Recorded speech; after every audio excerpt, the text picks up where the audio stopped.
Natumai mzima popote pale ulipo. Karibu mpenzi mtazamaji katika taarifa zetu za Dira ya Hope TV. Jina langu ni Dolly Mbuvi na ananisaidia katika upande mwingine wa studio ni Boniface Morethi. Karibu tuandamane hadi tamati. Na viongozi wa Azimio la Umoja One Kenya wameyataka mataifa ya kigeni kukoma kuingilia kati masuala ya Kenya. Hisia za muungano huu zinajiri baada ya idara ya haki ya Marekani kukaribisha hatua ya Rais William Ruto kukata rufaa dhidi ya uamuzi wa kutumwa kwa vikosi vya usalama nchini Haiti wakiongozwa na Kenya Martha Karua.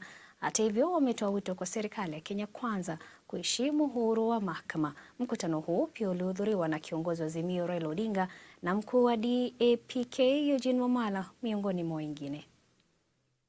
We demand that the Kenya Kwanza regime must keep its hands off the judiciary. We take note of the support expressed by the United States government for the Ruto regime to appeal against the ruling on the deployment of police to Haiti.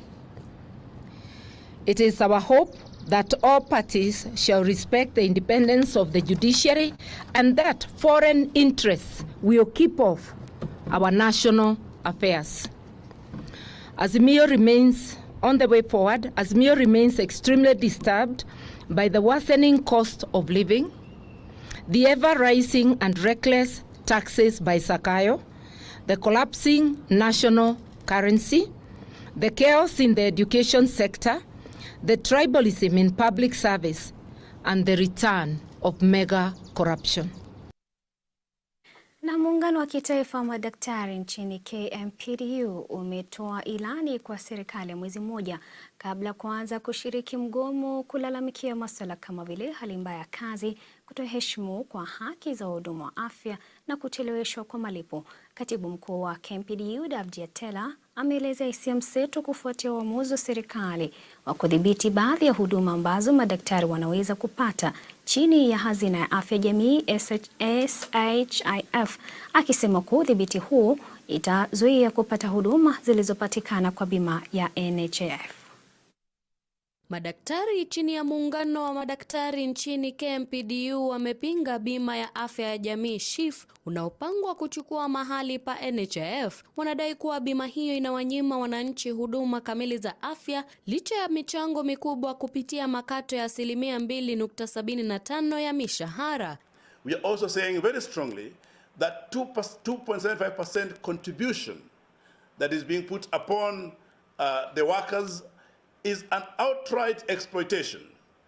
It is not logical for the government to institute 2.75% on the gross salary of workers without giving consideration the income of the workers. We have seen many Kenyans and many doctors particularly who already are below a third rule. Many of them are in loans and in debt.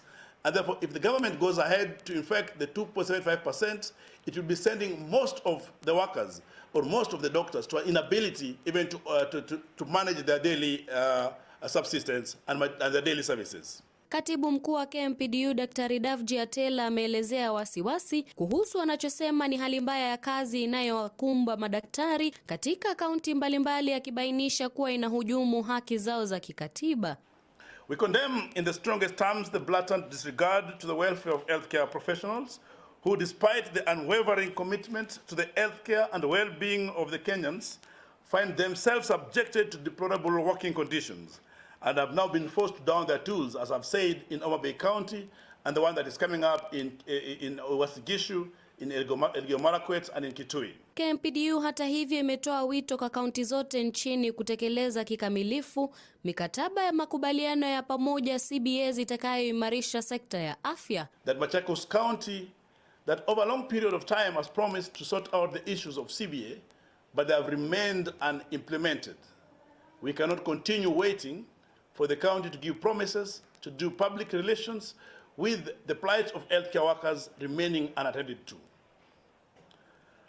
For Makueni County, in a similar manner, has decided not to implement the CBA and the Kwale County, and we are going to follow the same steps that we have done for Homa Bay and Kitui and Uasin-Gishu and issue them the strike notices. Madaktari pia wamekashifu serikali za kaunti na kuwashutumu kwa kutoshughulikia masuala yaliyoibuliwa ambayo yamesababisha kuzorota kwa sekta ya afya, ikiwa ni pamoja na kufutiliwa mbali kwa kandarasi ambazo zilitolewa kwa madaktari hivi majuzi. We want to warn the county that it's not just the issue of those doctors, an issue of healthcare services in Nairobi County.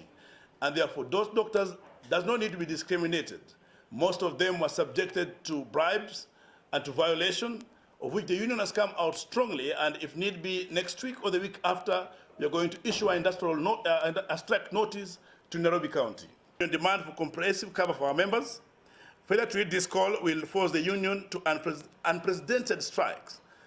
And these issues that we are demanding are things that we won't compromise on. The medical cover, the employment of doctors, the posting of doctors to the internship, the implementation of the collective bargaining of 2017-2021, the implementation and negotiation of the new CBA, these are things that we won't compromise on. And as we continue the discussion and the conversation, we have already seen a trend among the 10 counties we visited. The doctors are out and ready to go for a strike. Nikiripotia Dira ya Hope TV, jina langu ni Gloria Musimbi. Shukran sana Gloria Musimbi kwa taarifa hiyo. Na katika taarifa Tanzania ni kwamba alikuwa mbunge wa Kipipiri na kiongozi wa wengi katika bunge la kitaifa Amos Kimonya anaomboleza kifo cha mkewe Lucy Kimonya. Katika taarifa iliyotolewa Jumanne, Kimonya alitangaza kuwa Lucy aliaga dunia alipokuwa akipokea matibabu katika hospitali moja jijini Nairobi. Katika ujumbe wake, Kimonya amemtaja kama nguzo muhimu katika maisha yake binafsi na ya kisiasa, huku akisisitiza mchango wake mkubwa kwa jamii na mipango mbalimbali ya kuwasaidia uwezeshaji wa vijana na wanawake. Waziri huyo wa zamani wa fedha amekuwa akiishi maisha utulivu na ya faragha baada ya kushindwa kutoa tena kiti chake katika uchaguzi mkuu wa mwaka 2022. Shule 80 nchini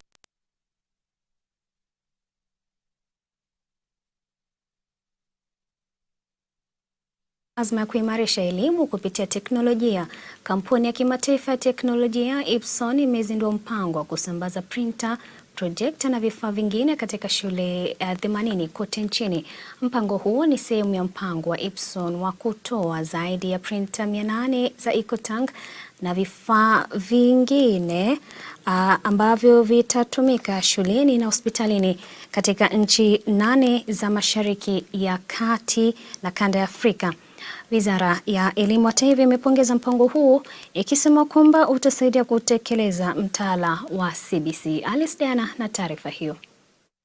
Zinatazamiwa kunufaika na vifaa kama vile printer na projector ili kusaidia katika utekelezaji wa mtaala wa CBC kuanzia masomo ya chekechea hadi elimu ya sekondari. Kampuni ya kimataifa ya teknolojia ya Epson inashirikiana na kampuni ya Liquid Intelligent Technologies ambayo itasaidia kila shule kupokea vifaa vinavyokadiriwa kugharimu shilingi milioni 4.9. Kampuni ya Liquid Intelligent Technologies tayari inafanya kazi na UNICEF kuunganisha shule kwenye mtandao kote nchini. So at Epson, sustainability is at the core of our business. It's at the core of our belief, and we have invested in printing technology that provides a balance between children having the best education possible without impacting the environment in their learning process. So we are working with Epson EcoTank for this because Epson, the EcoTank models, they use heat-free technology, and that is the technology that's used in all our printers. So the printer can print thousands of pages with the ink that's included in the box. So that's about 3 years of ink.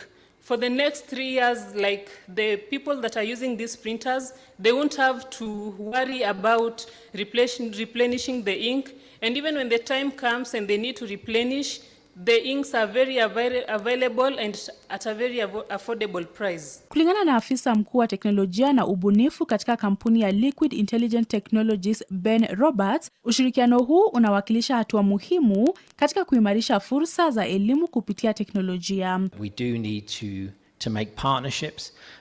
We have partnerships obviously with government and with NGOs, but also private sector partnerships of technology companies like this. We see as being the way to achieve universal digital education. And obviously, tools like wide printers, right? I mean, if you have internet, then you have access to all the information and knowledge in the world. But you might need to print things, right? You need to worksheets. We're hearing about from Rosemary. By having these printers in the school can really use the digital resources on knowledge from the internet. They can use it in the best possible way to make sure that no learner is left behind. Akizungumza wakati wa uzinduzi wa programu hiyo, mkurugenzi mkuu wa elimu ya msingi katika Wizara ya Elimu, Dr. Elias Abdi, aliyemwakilisha waziri wa elimu, alipongeza mpango huo ambao alibainisha utasaidia kwa kiasi kikubwa katika kusaidia utekelezaji wa mtaala wa CBC. The EcoTank printer is not just a tool for printing documents. It's a gateway to creativity, a source of inspiration, and a means to explore the boundless world of knowledge. Let it be a catalyst for innovation and a reminder that the pursuit of education is a journey filled with endless possibilities. So we challenge our young ones to take up technology, because without it, the workplace of tomorrow is different from the workplace of yesterday or today. It keeps on evolving. And therefore, for you to be relevant, now you need to take up this. Mshindi wa tuzo ya mwalimu bora ya Umoja wa Afrika mwaka 2023, Rosemary Bosibori Onyancha, ambaye ni mwalimu wa masomo ya kompyuta na biashara katika shule ya Moi Forces Academy Lanet, alisifia mpango huo kwa uwezo wake wa kuendeleza fursa za elimu na matarajio ya kazi kwa wanafunzi na walimu. The collaboration with the Epson and Liquid Intelligent Technologies, we are going to have improved engagement. We have seen if we have internet connectivity, we are going to engage students with the virtual labs. We also have activities that we carry out in the hackathon which need printing, like the Tangram Square. They need to be there in different colors and shapes so that they trigger critical thinking and all that. So the Epson will come in handy. Then when you're handling large classes and not all students are able to see what you're demonstrating, you can use the visualizer for all the students to be able to access and even see and engage with what you are projecting. Alice Diana, Dira ya Hope TV. Taarifa hiyo. Na Tume ya Maadili na Kupambana na Ufisadi nchini EACC imekamata maafisa wawili wa polisi wa kituo cha Kandui katika kaunti ya Bungoma kwa madai ya kuitisha hongo kutoka kwa mmiliki mmoja wa bodaboda. Akithibitisha kisa hicho kwa njia ya simu, msemaji wa EACC Eric Ngumbi amesema kwamba wawili hao wanazuiliwa katika kituo cha polisi baada ya kuhojiwa na maafisa wa EACC na watafikishwa mahakamani hapo kesho. Ngumbi hata hivyo amesema kwamba mmoja wa washukiwa hao ametoweka na anatafutwa na polisi, huku akiwataka maafisa wa polisi kujiepusha na ufisadi vilevile na wananchi.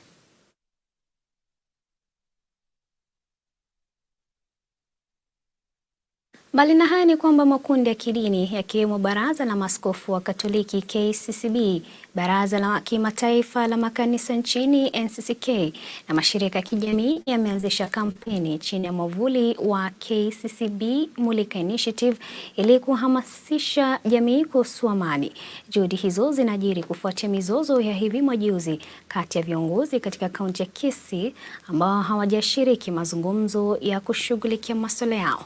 Wakati wa mkutano wa uhamasishaji katika kaunti ya Kisii, Obino Nyambani, mwakilishi wa jamii ya Kisii, alisisitiza lengo la mpango huo ni kuunganisha watu wote bila upendeleo. Naye Edna Atambo kutoka mashirika ya kijamii alihimiza watu wote kukiri na kushughulikia changamoto za amani na migogoro katika kaunti hiyo. Tumeungana na makanisa tukiongozwa na Mulika Initiative from the Catholic Church, tukiwekwa pamoja hapa katika St. Vincent kuongelea juu ya mambo yanayohusu jamii yetu na uongozi wa jamii. Tuwasihi viongozi wasikize uongozi wa jamii kutoka kwa kila kitengo ambacho kinahusishwa na mambo ambayo yanahusu sisi kama wenyeji. Uongozi unahitajika kuleta watu pamoja. Uongozi hausababishi watu kuachana. We are calling upon each and every stakeholder, upon everyone around this community to speak up and address such illnesses and happenings that are happening around in Kisii. Imebidi sisi kama jamii ya wakanisa na misikiti, yani wale watu ambao tunashughulika na mambo ya kidini, tuongee kuhusu amani katika kaunti yetu ya Kisii. Viongozi lazima watambue kwamba nafasi hiyo wamepewa na Mwenyezi Mungu. Na Mwenyezi Mungu amekupa nafasi, ni mtihani. Kwa hivyo wewe unaweza kuwa leader ama unaweza kuwa misleader. Kwa hivyo viongozi ujiulize, wewe ni leader ama wewe ni misleader? Misleader ni yule ambaye anaenda kusababisha uhasama kati ya watu. Lakini leader ni yule ambaye ataunganisha watu na ataleta amani baina ya watu. Kwa hivyo sisi tuna haja kubwa kwenu viongozi kwamba jameni, amani ndio jukumu lenu kubwa. Na kutoka Kisii sasa tuelekee kule kaunti ya Laikipia ambako wakazi wa maili 8 mjini Nanyuki sasa watapata huduma za afya kwa urahisi kufuatia kuzinduliwa kwa kituo cha afya kilichojengwa na wakfu wa kampuni ya Kenya Pipeline KPC. Kituo hicho cha thamani ya shilingi milioni 8 kinatarajiwa kuimarisha upatikanaji wa huduma za afya kwa wanajamii wa maili 8 na kaunti ya Laikipia kwa ujumla. Chris Hati na taarifa hiyo. Upatikanaji wa huduma za afya kwa wakazi wa maili 8 huko Nanyuki, kaunti ya Laikipia umerahisishwa kufuatia kuanzishwa kwa kituo cha kisasa cha huduma ya afya kilichojengwa na wakfu wa kampuni ya Kenya Pipeline KPC kwa ushirikiano na serikali ya kaunti hiyo. Huku KPC ikiangazia lengo lake kuu la kuimarisha utoaji wa huduma za afya nchini, imebainisha kuwa kituo hicho kipya kitasaidia pakubwa katika kuboresha upatikanaji wa mahitaji ya kimsingi ya afya kwa wanajamii wa maili 8 na kaunti ya Laikipia kwa ujumla. Akizungumza wakati wa kuzindua kituo hicho cha afya, mkurugenzi mkuu wa KPC Josang alielezea kuwa KPC imejitolea kuimarisha utoaji wa huduma za afya mashinani. Aidha akidokeza kuwa ingawa upatikanaji wa huduma bora za afya ni haki ya kikatiba, mamilioni ya Wakenya hawana uwezo wa kugharamia huduma hizo. And for us it's not about the billions of shillings that we spend in the pipeline, it's about touching lives. So this is bringing healthcare closer to mwananchi. So tumeshirikiana na His Excellency the Governor, and we believe this will go a long way in helping the people of maili 8 wapate medical. Tumesikia wamekuwa kienda all the way to Nanyuki.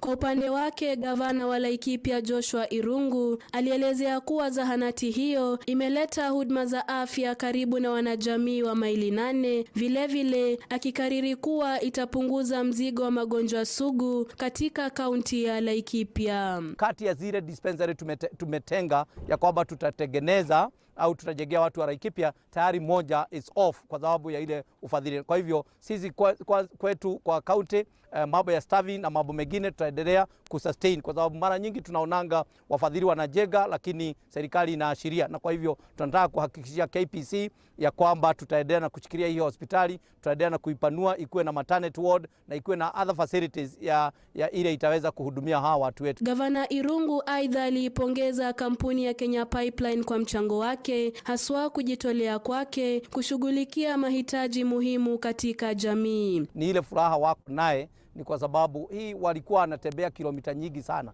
Wengi walikuwa wanaenda pande ya Meru, wengine wanaenda paka Nanyuki, na hizo ni kilomita nyingi sana kwenda kutafuta matibabu. Kwa hivyo tunataka kuchukua hii nafasi ya kwamba ya kushukuru sana KPC kwa sababu out of their way, out of their other programs, their core mandate ya pipeline, wao wameonelea kwamba waweze kuleta ufadhili wa kutengeneza hospitali. Na kwa hivyo sisi kama watu wa kaunti tumeshukuru sana. Wakati huo, kambi ya matibabu ya bure pia ilifanyika wakati wa uzinduzi wa kituo hicho. hicho ambapo zaidi ya wagonjwa 500 walipimwa na kutibiwa magonjwa mbalimbali ikiwa ni pamoja na saratani ya matiti na mlango wa kizazi, matatizo ya afya ya uzazi na upungufu wa lishe. Nikiripotia Dira, mie ni Grace Ahati. Grace Ahati. Na tukiachana naye ni kwamba vijana katika sekta ubunifu katika kaunti ya Narok wanataka serikali za kaunti kuweka sera zitakazohakikisha kwamba ubunifu wao unatambulika mashinani. Vijana hao wanadai hawapewi nafasi yoyote ya kujieleza wakati wa hafla za umma au shughuli zingine zinazohitaji ubunifu wao.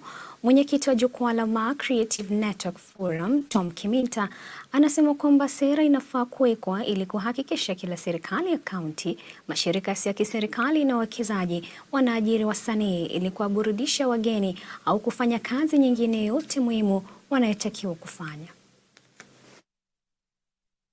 This is a legislative framework and policy framework that is being introduced to be able to give relevance to the creative sectors within the country.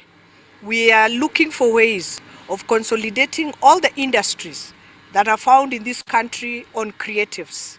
We are particularly interested in the youth who play a big role in the promotion of these industries. We are here to also not only sensitize, we are sharing the documents and receiving views because we are in the drafting process. And in this drafting process, we require views, we require opinions as we continue incorporating their views in the document and finalizing. Tumekuwa na viongozi wa serikali ambao wamekuja kutufunza na pia kutuonyesha ni yapi yanayoendelea katika policy ambayo inaongelewa katika nchi nzima ya Kenya kuhusiana na creatives. Tunaamini ya kwamba sisi ni pia tunafaa kuhusishwa katika kujenga hii nchi, kulipa tax na pia kusongesha mbele economy ya Kenya. Na kwa hiyo policy tumeona mambo mazuri ambayo serikali inafikiria kutuhusu. Ila kuna yale mambo pia ambayo tumeongeza kama creatives, mambo ambayo tumeona hajaongelewa katika hiyo policy, na ninaamini ya kwamba wakati policy inaendelea kuzungumziwa, mambo kama hayo yatajadiliwa. When it comes to government involvement with the creative industries, we've discussed the policies that have been laid there, and I think if the policies will be followed clearly to the latter, we'll be having good results as far as content creation is concerned, because currently content pays a lot, and the government needs to put on more energy in content creation so that we can reach that international standards and we can achieve what we want as content creators. Na swala la mauaji ya halaiki limesheheni katika mataifa mbalimbali yakiwemo Israeli, Rwanda, Palestina, Afrika Kusini pamoja, jambo ambalo limewacha raia wa nchi hizo hofu, hasara na hata vifo. Wiki mbili zilizopita, mahakama ya kimataifa ya haki ICJ ilisema kwamba mauaji hayo nchini Israeli yaliongezeka kwa asilimia kubwa, ambapo wananchi kutoka Afrika Kusini waliuawa, na baada ya hapo Afrika Kusini ilishtaki Israeli katika mahakama ya ICJ, na baadaye Israeli iliwasili The Hague kujibu shutuma hizo za mauaji ya halaiki. Katika juhudi za kupunguza vitendo hivyo, ofisi ya Umoja wa Afrika UN na balozi wa Israeli hapa nchini Kenya pamoja na mashirika ya kupigania haki za kibinadamu wamefanya mkutano wa kuadhimisha na kuwapongeza manusura wa vita hivyo kutoka nchi Israeli. Mkutano huu ulifanyika katika ofisi ya UN Gigiri jijini Nairobi. Mwanahabari wetu ni Leso Njiru na taarifa hiyo. Kufuatia kuongezeka kwa visa vya mauaji ya kimbari nchini Israel na Palestina ambavyo vimedhuru uhusiano baina ya nchi hizo mbili kwa kiwango kikubwa, ofisi ya Umoja wa Afrika UN na ofisi ya ubalozi wa Israel nchini Kenya pamoja na wanaharakati wa haki za kibinadamu miongoni mwa wanafunzi wa vyuo vikuu wamekutana kwa lengo la kuwakumbuka na kuwatambua walionusurika vita hivyo nchini Israel. Kwenye mkutano huu uliofanyika katika ofisi ya Umoja wa Afrika UN Gigiri jijini Nairobi, washikadau hao walihubiri amani na na umoja ukuu wakitilia mkazo suala la utu kwa kila binadamu licha ya wao kutoka nchi tofauti. Balozi wa Israel nchini Kenya Michael Lotema amenakili matukio ya mauaji hayo na mgogoro uliopo kati ya Palestina na Wanaisraeli na kupendekeza hatua za kutatua mzozo huo. With regard to the UN, I think very important is what happens these days with UNRWA, the agency that takes care of the refugees. As you know, quite a few countries have decided to stop financing UNRWA, something we've been alerting many years back.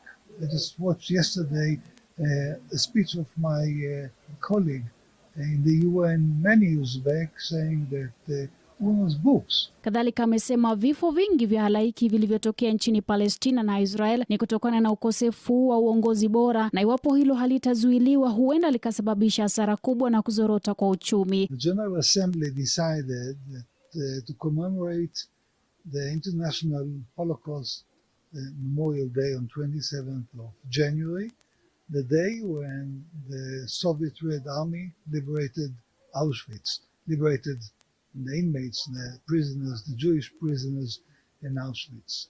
And we do it this year on the 30th because 27th fell on a Saturday. And obviously we couldn't do it on Saturday. Haya yanajiri baada ya mahakama ya Umoja wa Mataifa ICJ kuamuru Israel kuzuia vitendo vya mauaji ya kimbari dhidi ya Wapalestina na kuchukua hatua zaidi kuwasaidia raia. Ingawa imesita kuamuru usitishaji mapigano kama ambavyo Afrika Kusini ilikuwa imeomba. Baadhi ya wanafunzi wa vyuo vikuu waliohudhuria mkutano huo wamependekeza nchi hizo mbili kufanya mkutano wa umoja haraka iwezekanavyo na kutatua kinachosababisha mauaji hayo, huku wakisema iwapo nchi hizo mbili zimeshindwa kufanya kikao, basi mahakama ya ICJ yafaa kuchukua usukani na kuleta suluhu la kudumu. What I've learned today is that the world is at a place whereby we need more forgiveness, we need more loving, we need to appreciate each other more. We are at a place, basically at the global stage, whereby there is war raging everywhere. There is racism, there is xenophobia, there is hate. We are at a place whereby hate is at a greater magnitude. And from this we are learning that there is a desire for forgiveness, there is a desire for love, there's a desire for understanding, and there's the desire basically for tolerance. Mahakama hayo ya ICJ imesema Israel lazima ihakikishe vikosi vyake havitekelezi visa vya mauaji ya kimbari. Hata hivyo haikutoa uamuzi kuhusu kiini cha kesi hiyo na kusema kufikia Ijumaa wiki hii itatoa uamuzi. Nikiripotia Dira ya Hope TV, langu jina ni Elias Wanjiru. Shukran sana Nelias Wanjiru. Na chama cha wazalishaji nchini KM pamoja na kampuni ya Unilever wamezindua mpango unaolenga kukuza biashara ndogo na za kati, yani SMEs mwaka 2024. Mpango huu unalenga kuzipa SMEs utengenezaji wa rasilimali za mwongozo unaohitajika ili kuimarisha ushindani wao katika soko na pia kukuza ustawi endelevu. Kulingana na mkurugenzi wa bodi ya KM Shiru Waweru, viwanda hivyo vina mchango mkubwa katika kutoa bidhaa za kibunifu na za kipekee kwa wananchi.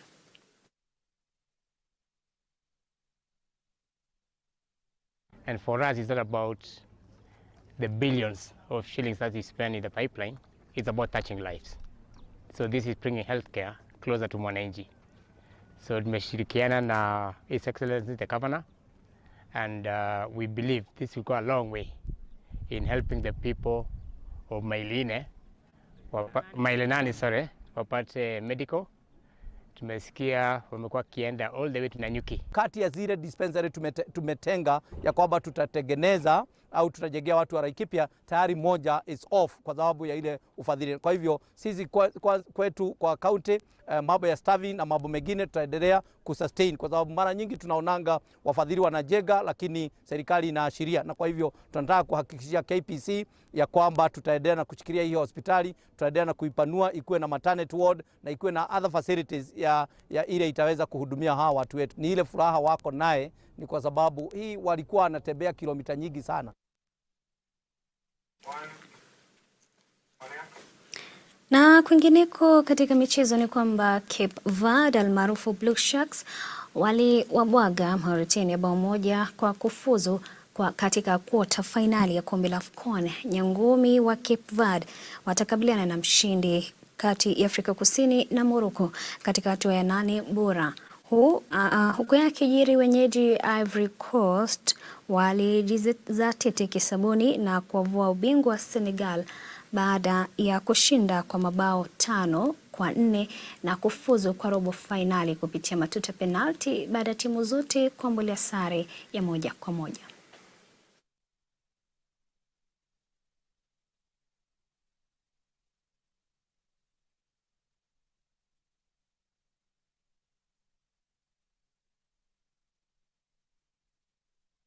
Na mtazamaji, tuwe radhi kwa mtafaruku huo wa taarifa hiyo, lakini kufikia hapo sina la ziada. Shukrani za dhati mpenzi mtazamaji kwa kutegea taarifa zetu. Tupatane tena panapo majaliwa.